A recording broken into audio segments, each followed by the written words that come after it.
welcome to Sports on Tap, part of the NEO Sports Insiders Network, presented by RRT Productions. I'm Rob Troutman. We have Ed Dick, Sean Duffy, and Josh Jeffy all in Studio J right now in Brunswick, Ohio. Welcome in, everyone.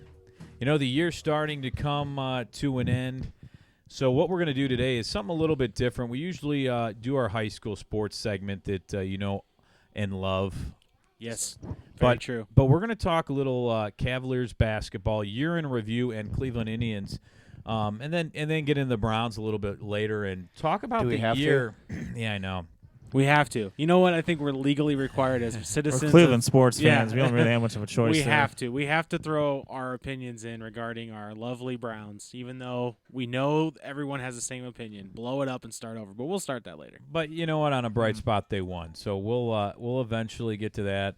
You know, we want to welcome back Sean Duffy, who is on assignment. Hey-o. Yeah, welcome back. And you could hear his phone buzzing. That's I'm a busy man, Rob. He's a businessman. I got deals working.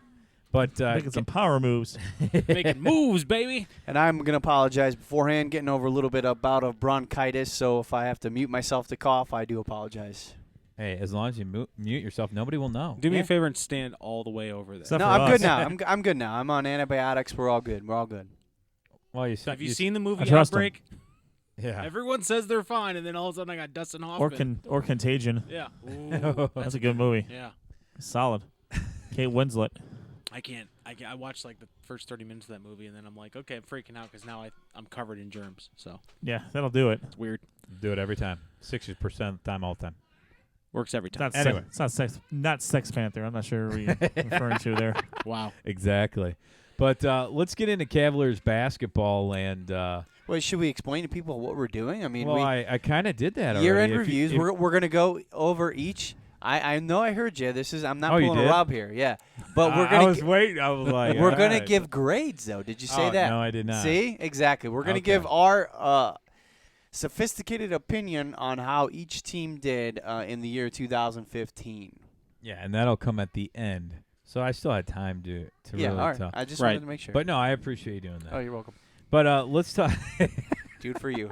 So let's lay the ground rules here. We're talking the year 2015. So for Yeah. the Cavs, it's Yeah. kind of we're just looking at basically last season. Well, last year, and we The can end talk. of- We could talk about what's going on right now too. Yeah, Kinda, and the moves they made over the summer. yeah. I Okay. All right. I mean- I can do that. I mean, talking about the Cavs that have, you know, a power team, Mhm. you know, what did you guys expect? Is this everything you guys expected? You know, going back to last year, you look at this team, and I think last year a lot of people said, you know, Kevin Love had a down year, but I mean, you look at the team, they have all kinds of talent on this team. He's not going to put up the numbers he did in Minnesota.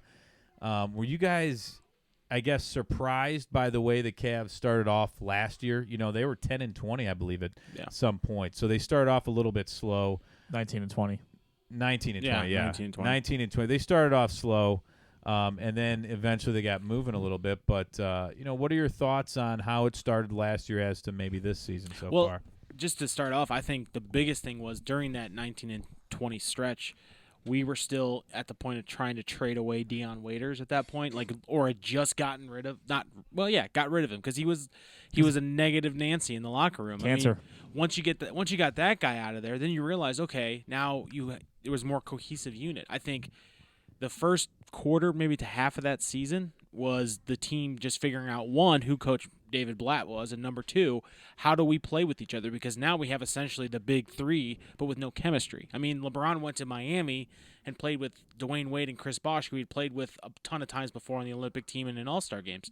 Now he had to go and basically build the team and build that chemistry, and it took time. And I think what we saw was, you know, that the GM made the moves he did, getting rid of Waiters, bringing in J.R. Smith and Iman Shumpert and Timothy Mozgov, and created, you know, a lot of cohesion as they were going. It was almost kind of like they were learning on the job the whole season.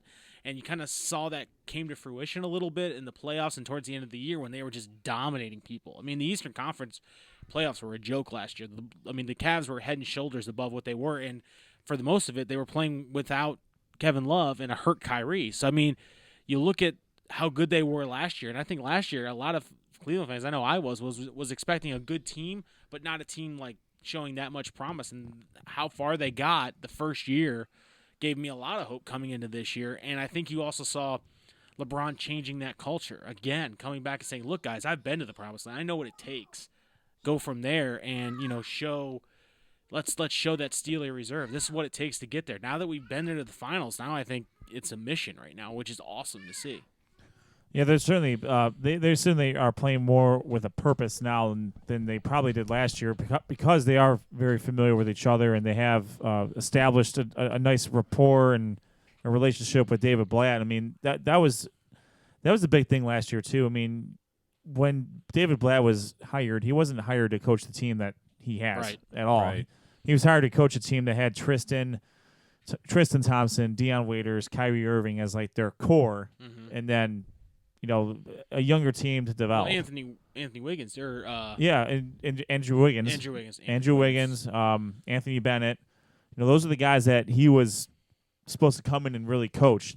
Show these young guys, a different way of playing and all that. Well, obviously LeBron changed the entire course of the season with him coming back, and then it obviously led to everything that went on. But the Deion trade was a big turning point. And then also being able to get Shumpert and J.R. Smith was equally as big. Yeah. I mean, because the thing that they needed was perimeter defense and outside shooting, and they were able to get that in one trade. Yeah, and they traded minimal assets to get to it. Yeah. And I think by the end of the season too, I mean, one of the big things that we were able to see was the Cavs were able to adapt to the situation that they were in.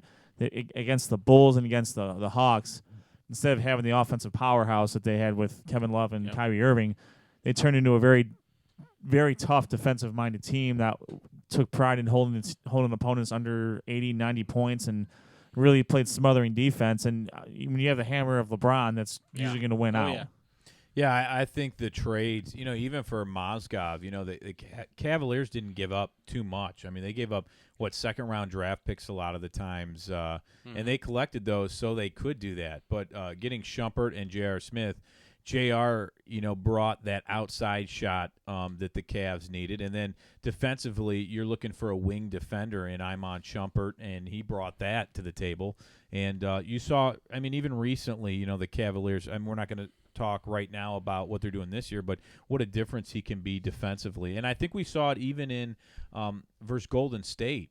Golden State's an offensive juggernaut team. That's what they can do. And they started to struggle even with, the Cavaliers having a lot of players that were injured that, look at Delly. He was putting in overtime minutes a lot of the times. But, it takes a full year, even then some, for this team to really come together. And, this year, you lose a few games, but look at last year how long it took to develop. And now they're starting again, and I think they can only get stronger. But last year, I'm interested to see what you guys think. A lot of people I thought were surprised by the head coach, David Blatt, hiring to have him as our head coach last year. They said, he's not a proven NBA guy.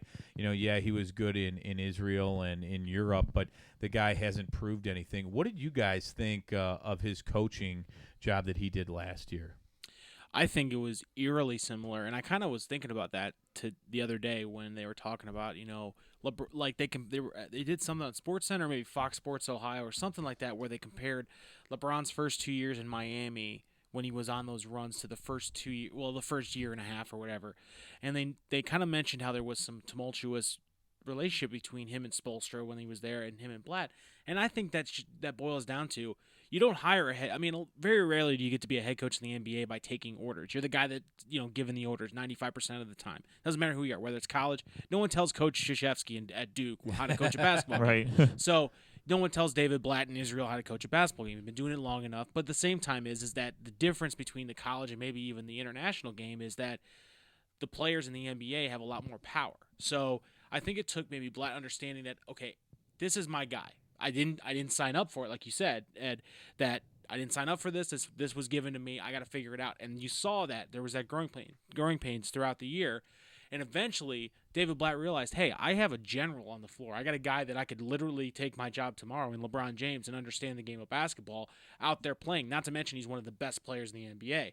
So let's focus around him. And you saw that in the playoffs because, as you mentioned, Golden State, yeah, they won the championship, but they came pretty darn close to getting beat by LeBron James and the JV squad in the finals of the NBA. And if that had happened, it would have put the entire league on notice that LeBron James can win as many championships as he wants.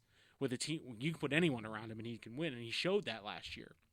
Now, granted, I will give credit where credit's due. As much as I hate Draymond Green and his stupid look and that stupid Steph Curry. I wouldn't mind taking a crowbar to either one of their faces. Whoa. I was hoping that J.R. Smith would do what he did to Jay Crowder in one of those series. And Jay Crowder wants an apology from the Cleveland Cavaliers. You can get an apology. Come to my house. I'll give him an apology.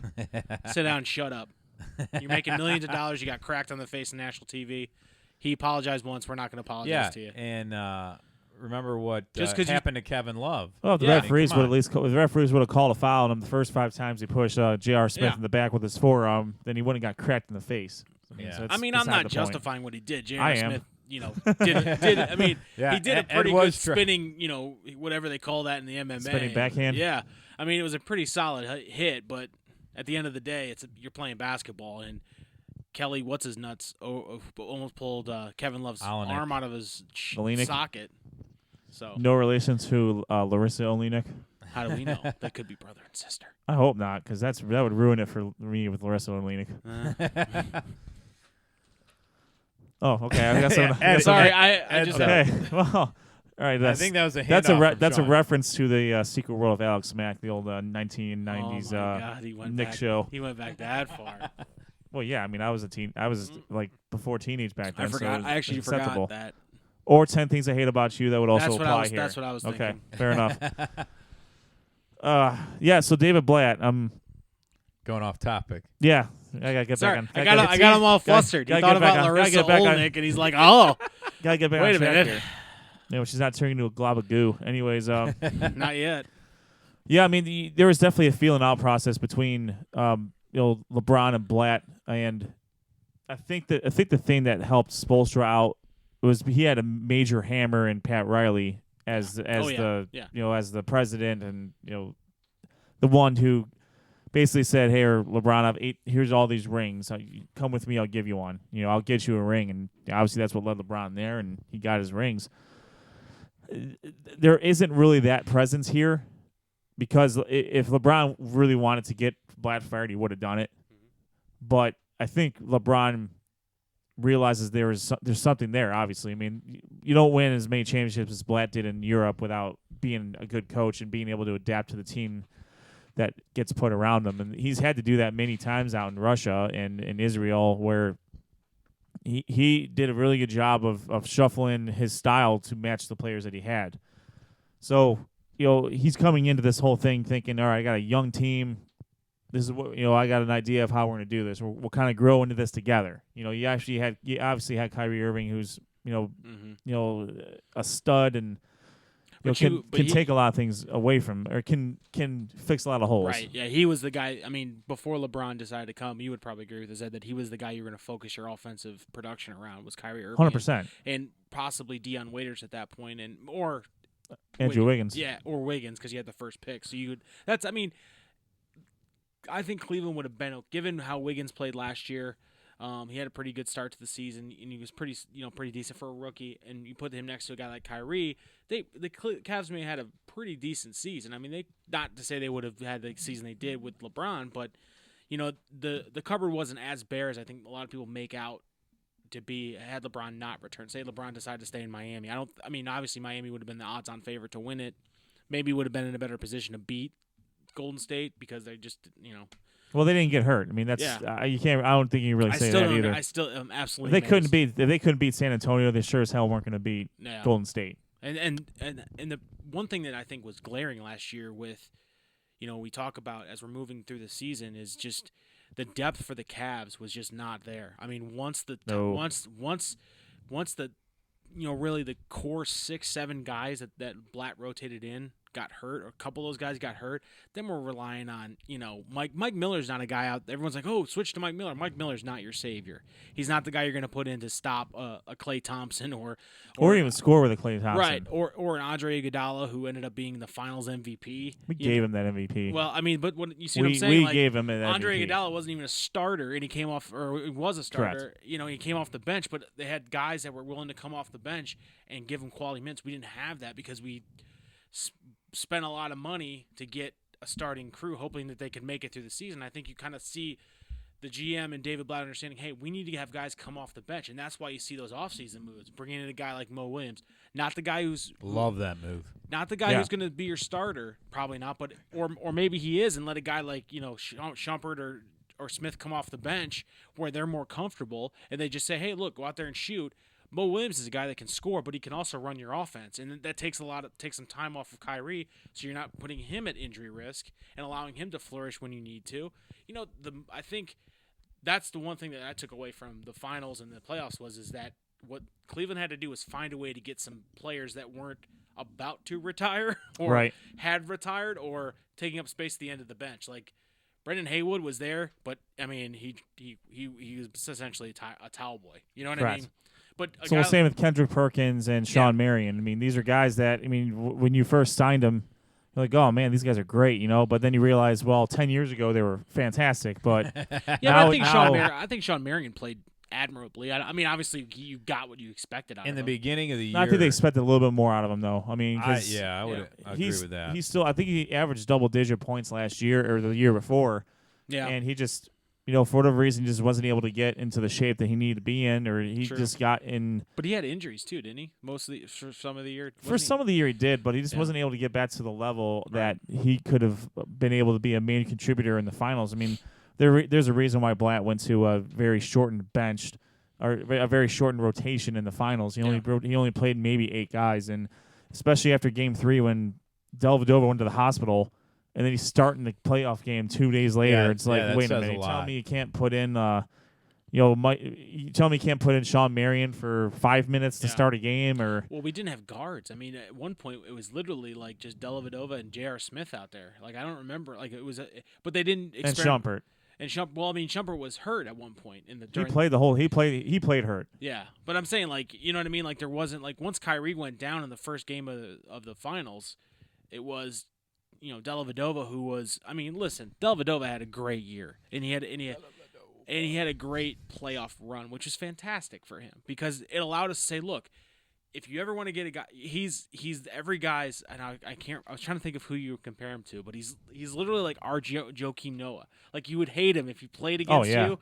But he's on your team and you just love it because he got under the skin of Derrick Rose. He got under the skin of every Atlanta Hawks player. Yep. You know what I mean? And granted, there was some issues about him, intentionally doing that. But if you watched, and then what I loved was that none of the national guys really watched a lot of Cavs game except for when it was on national TV. But that was Dellavedova every time he was in. Like even if it was like a Friday night in February and they were playing the Raptors and they were up by 20, like.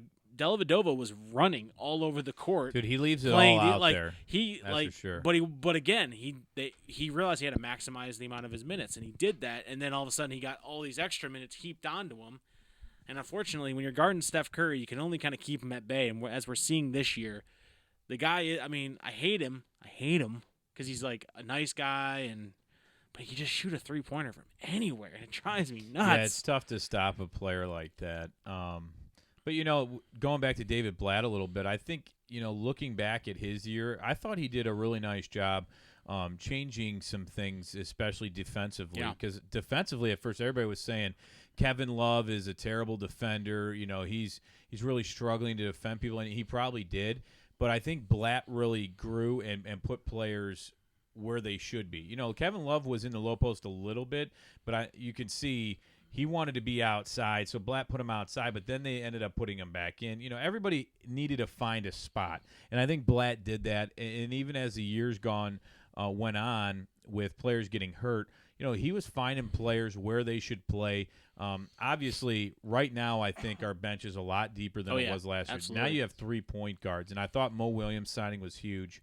This is a guy that he can still play. I mean, last year, he had a 50-point game at one point during the season, and this year, I mean, he's put up a lot of points. He might not be the best defensively, but he's still a decent defender, puts up a lot of points, can pass really well, spread the ball out really nice, and I thought that was a huge acquisition for the Cavs. But now they have Dellavedova, who's their third-string point guard. He's not playing like it now because Irving's out, but when he comes back, he moves to the third string, and you don't have to have Kyrie out there every minute of the game. Now you have a few other point guards you could put in. If there. anything, you want to do a rotation like that to allow Kyrie maybe not to have to come back.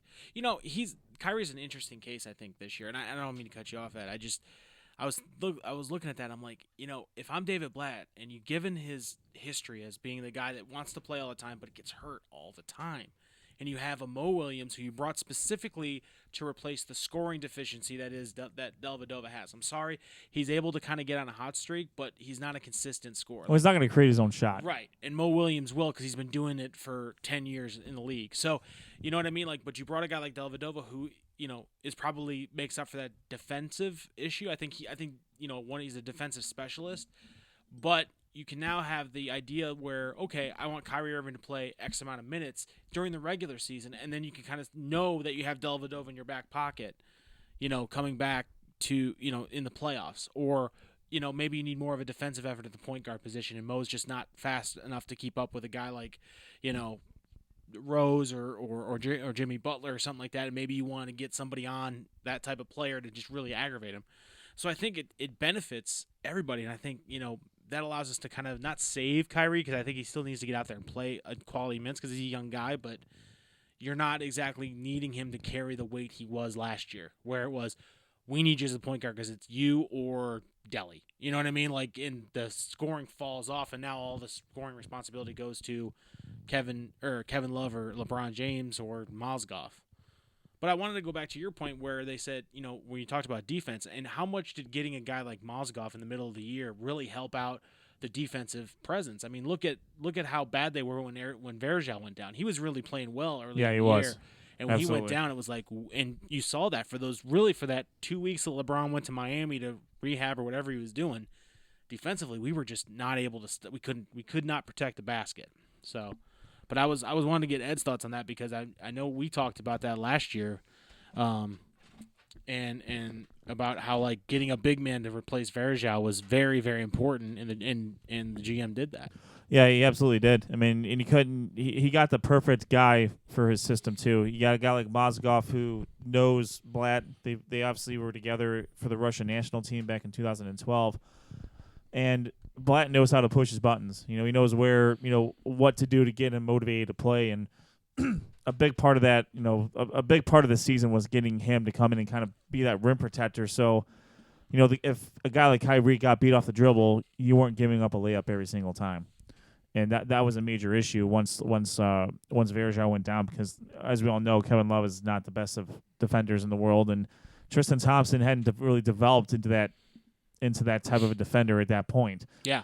But, the trade to get Mozgov was obviously huge. And I think kind of going back to Blatt, a big thing with Blatt, was you saw him as the season wore on and even into the playoffs, his assistant coaches got a lot more involved as well. I think it's one of those deals where, Blatt, he probably has his own idea how he wants to run things, but he also has a former head coach in Larry Drew on his staff and a future head coach in Tyronn Lue on his staff. Future next year probably. Yeah, exactly. I mean, these guys are, Lue's the highest paid assistant coach in the league. He's that for a reason. So you need to use that a little bit more. And, I think Blatt started loosening up the reins a little bit and really understand that, all right, I don't need to do everything. I don't need to prepare all the game plans. I have these guys that really know the NBA in and out. I need to start using these guys a little bit more and incorporate my ideas and merge them together. And I think you saw that go as the season went on. And obviously every assistant coach came back this year too. So, I mean, that's just that much better that you were able to maintain that continuity. Were you shocked that all the assistant coaches came back? I thought Tyronn Lue would get a serious look by a lot of teams that were looking for a head coach. His name really wasn't brought up that much at all. No. Not to my knowledge, unless I missed it. But no, I don't think so. I was literally expecting to see him get some. I mean, even with the college coaching jobs that were coming up, I didn't know if he wanted to stay pro or go college. But If they go back to the finals, I think you might hear about it more, just because there's consistency there, especially with a Cavs team who's doing well. But maybe a lot of other openings too. They say, well, we're not going to have those kind of players on the team, and that obviously helps. But Tyronn Lue, he's been at the head of every list, I'm sure. Especially with the Cavs, wasn't he almost got it. He was one of the finalists. Yeah, he was the finalist for the Cavs job. It was before either they him or got- Blatt. Yeah, and they just decided, hey, we'll get them both. Yeah, why In not? Classic David. Yeah. That's But very, it's a very Uncle Dan type of Yeah, move. classic Dan Gilbert. We'll just buy them both. Screw it. One guy the Cavaliers also brought in this year, to step in for like a Sean Marion and Mike Miller's Richard Jefferson, Yeah. who stepped in and has been solid, hitting the threes. He kind of had a little bit of a slump early on, but I think he's starting to get his legs under him and starting to hit some shots and some key shots. So I thought that was a nice a free agent signing, especially a guy with a little more experience. Took him away from, I believe, the Dallas Mavericks. I believe that was it. Mark Cuban can't be happy with that. Well, he wasn't happy with that or DeAndre Jordan. It's been a saying, rough "See you later." offseason for Uncle Mark. Yeah, and their team's struggling a little bit. But Josh Jeffy, we're talking a lot about last year, the coaching staff, how they've developed. What are your thoughts on the Cavs coming together as a team last year? They started off slow and then started moving along a little bit. Well, you kind of figured last year they were going to run into some issues. You guys probably talked about that. Thanks for letting me have the little hiatus there. I appreciate that. But Anytime. you thought the Cavs would struggle last year. Didn't think they would struggle that much. They pulled it together, made some great moves. Now, going over the offseason, they have most of the team back together. The one key thing that I think they did is they really bolstered their bench with guys like Richard Jefferson. You just mentioned Mo Williams. And we haven't seen much of him, but Sasha Khan. He's coming over finally from Russia. And players like that. And now you're looking at Matthew Dellavedova, who's going to be the third point guard on this team. Had to play due to the injuries to Kyrie and Mo Williams. And I tell you what, he's really come into his own this year as one of the better point guards, not only on the team but in the league. He's very efficient shooting the ball. He's shooting somewhere in the 40s when it comes to three-pointers. He's tops in the league in assists to turnover ratio. I mean, I heard on the radio this past week that he's got better numbers than Derrick Rose when it comes to turnover, assist to turnover ratio, shooting percentage, and all that. So, you got to give props to Matthew Dellavedova. Came in, signed a short-term deal. He knew his role, but he's still the player that he was in the playoffs. One thing that you just mentioned was, we were talking about it earlier, was when he came into the game in the finals, was we saw the scoring from the point guard position went down because he just is not a scorer. And as you mentioned, his scoring, at least in the regular season, has been up. Significantly from where it was last year. So that's definitely something I think he recognized, and he put the work in and got it done. So that's a great point that you brought up, is that his offensive productivity has gone up since the finals. And I think that was the big knock on Delly was, hey, he can come in, he can agitate, the best point guards in the country, in the league, but he's not a scoring threat. He's not the guy who's like, oh, if he steps back behind the 3-point line, you'll live with that shot because it's only going in maybe 20% of the time. Yeah, homeboy's shooting 45% right now. Yeah, you know what I mean? Like, it's not a bad percentage. No, and especially for a guy who doesn't really take that shot unless it's there. He's not the guy he's not a J.R. Smith where he'll shoot it up no matter what.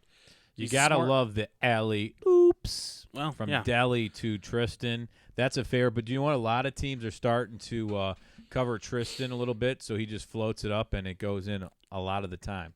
But now I know, Josh, you briefly talked about the Cavs, but let's go over some of the grades from last year for the Cavs on what do we feel like the Cavaliers got last year. I have a feeling most of us it's kind of going to be probably pretty easy. Yeah, I'll start. I'm going to give them an A because they fought through a lot of adversity at the beginning of last season. That's 2014, I know, but starting in 2015, they really became one of the powerhouse teams in the league, and they really fought through injury. David Blatt kind of came into his own. during the finals run. And, you have LeBron, who basically carried the team in the finals to, 6 games against a Warriors team, which we're seeing this year could be, one of the best teams, like it or not, in history. And the offseason moves, bringing everyone back together. Dan Gilbert paying an absorbent amount of tax money. You got to give them an A there. And then starting off this season, even though they have the injuries now, they're starting to get healthy. Mozgov finally starting to look like, at least in the last game against Orlando, starting to look like the player he used to be. Iman Shumpert came in, didn't even miss a beat from having wrist surgery. So now we're just missing one key piece, and that's Kyrie Irving, and he should be back, within the next week or two. So I'm going to give them an A, not only for effort, but for excellence. For everything involved. I'm gonna go B plus. Sean Duffy. I'm gonna go B plus, and You I'm would. gonna say this because You would.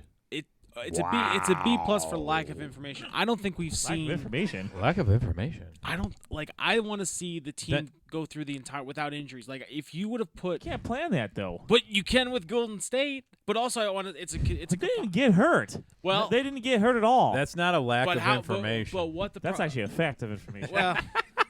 I guess lack of Ipso facto. I guess. All right. I'll rephrase that. Looking at the whole year from the beginning of the year to the end of the year, B plus. They started probably a mid B because they just were continuing to find themselves. They made those mid-season trades.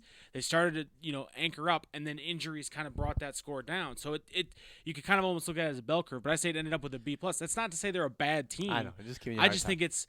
You look at a team like Golden State, and they're what we're judging everyone by. But they're also a team that their bench was so deep. If Steph Curry disappeared for 4 games in the finals, and they won the championship. You see what I'm saying? Or Klay Thompson was barely a factor, and they won the championship because guys came off the bench and scored. We didn't have that, and I'd say for last season B plus because we maybe mortgaged that season because we needed that's when we first got LeBron. We had to get Kevin Love. We weren't able to put the pieces together or know what we needed. And through the offseason, they recognized that and said, hey, we need a point guard who can shoot the ball and be a threat. We need to bring some younger talent off the bench, as much as we can. Obviously, we're strapped because we had to bring everyone back. And now we're seeing that kind of come to fruition a little bit. And I think we're seeing that steely-eyed reserve that's really reminiscent to me whenever you see LeBron talk. It's that reserve that Kobe Bryant had that one year. Remember in the finals or in the playoffs, like he was just no emotion, man. It was business as usual. That's how I feel whenever I see LeBron give an interview. He does not care if you like him because he's going to win. He's just there to win. That's all he wants to do. So B plus for 2015 for the Cavs. Let me hear it. Ed Dick. I disagree. No. Of course. No, I'm gonna go. I'm gonna go A minus. Which is the same as a B plus. No, it's not. It's still an A. It's technically above a B I plus. mean, okay. Just saying. Yeah, A minus, it greater than B plus. And it's still in the A range. Ipso facto. In Vandalia, B plus and an A minus were exactly. In the Vandalia, same we thing. didn't do B pluses and A minuses. It was an A or a B. That's how we do it. That's how we roll. It can't be multiple choice. It gotta be true, false. Yeah, I'm gonna go A minus because I think the Cavs. It took. I think it did take Blatt a little bit to get used to it, which you kind of had get used to the season, which you kind of had a feeling that was going to do, and ultimately he got to the point where he got to a good spot where he was able to bounce ideas off his assistants, bounce ideas off his players, and him and LeBron were really able to really coexist and really act as a team instead of acting as player versus coach. It was player and coach. We got to see the development of Tristan Thompson. I Yes. mean, him going out. The $16 million man. Yeah, right. I mean, I guarantee there's a reason why he didn't get that much money from anybody else because A, the Cavs are going to match it, and B, he's no more valuable to any other team than he is here. Unfortunately, Dellavedova was not that lucky and wasn't able to parlay that into much of anything. But Still got, what, $5 million more than I got? yeah, right. But I think the expectations were, I think, unreasonable for this team, especially when you had Love, Irving, and LeBron, and people just assumed they were going to just walk through the East, which in the playoffs they did, to be fair. But when they're not winning 70 games, 72 games, threatening the Bulls, threatening the Lakers for the all-time records. I know a lot of people got down on them, and I know we talked about that in the show all the time. It's like, all right, don't worry about it now. It's going to work itself out. It's going to work itself out. And damn if it didn't work itself out. Mm-hmm. They were the number 2 seed. LeBron said it didn't matter for the 2 seed, for the 8 seed. As long as we get in the playoffs, things are going to be fine, and that's exactly what happened. Unfortunately, the injuries were just too much. I mean, there's not much you can do about that. No. At all. I agree with you, Duff, that they're better equipped this year to handle that if it happens. Mm-hmm. I'm not going to hold that against them against the Warriors because, yes, Warriors came off the bench and played, but they were bench players. Yeah. They weren't bench players that had to start like the Cavs had. Yeah, that's true. The depth for the Cavs was wiped away when their bench had to play. J.R. Smith's not a starter in the finals. Yeah. That's unfortunately. And it showed. Well, not only that, but you didn't get production off your bench. Right. You were getting nothing from guys like Sean Marion, Brendan Haywood, and Dellavedova, although he had a great beginning of the playoff, the first couple of series. He just got flat out tired. And J.R. Smith had a good start to the playoffs, but he didn't end very well either. So, yeah, I mean, you're going with, But not also, as deep a bench. but also comparatively, the bench players that were, like you said, true bench players for a team like Golden State were younger and technically. I mean, they were role players that understood they only had to be the great within the 5-10 minutes they were playing a game or however long they played for a game. But the benefit was they had their starters that were producing in some way, shape, or form. Draymond Green was playing well. Steph Curry. We already discussed how much we don't like Draymond Green. Yeah. Crowbar to the face. Yeah, so I think overall the year, Cavs, in my mind, they get an A-, and the only reason why I give them an A- is so it gives them room to improve. It gives them to be able to get up to the A. So, December of 2016, after they win a championship, you're going to give them an A. Absolutely. A+. A+. Yeah, I'll probably be an A+. You win a championship, it's A+. Yeah. There's nothing beneath that. Right. Yeah, I also would give them an A-. Harsh. Well, they can have an A+, but they can have an A- with the fact that I thought coaching did a really good job to go really through all the injuries to make the finals and actually win 2 games in the finals. To me, was really impressive. They didn't have a deep bench. We talked about everybody went over. The impressive players we have. We have a lot of great players, but they still have to come together and really form a good team, and I think they're doing that. They did it last year. They got on a hot streak. J.R. Smith fit in really nice. Mozgov, all the players really came along. But when you deal with injuries like Kyrie Irving going on, he's a superstar player that you take away almost 20 points a game. When you have no bench to go to, a lot of the starters are going to have to grind it out. And when you have a team like Golden State that likes to run the floor, spread it out, and just work you to death, it's tough to stay healthy. Dellavedova did a great job filling in, playing defense. But, it catches up with you. But they still won 2 games, even with the injuries. And, I thought they had a great year last year. And from the way it started, the way it ended, and the way they're playing right now, I give them an A-. So, with that being said, right now we're going to step away and take a short break, and when we come back, we'll talk about the Cleveland Indians and Cleveland Browns year in review and go over some of the moves they made, the year they had, and much more. We're Sports on Tap, part of the NEO Sports Insiders Network. We're coming right back. Don't go anywhere.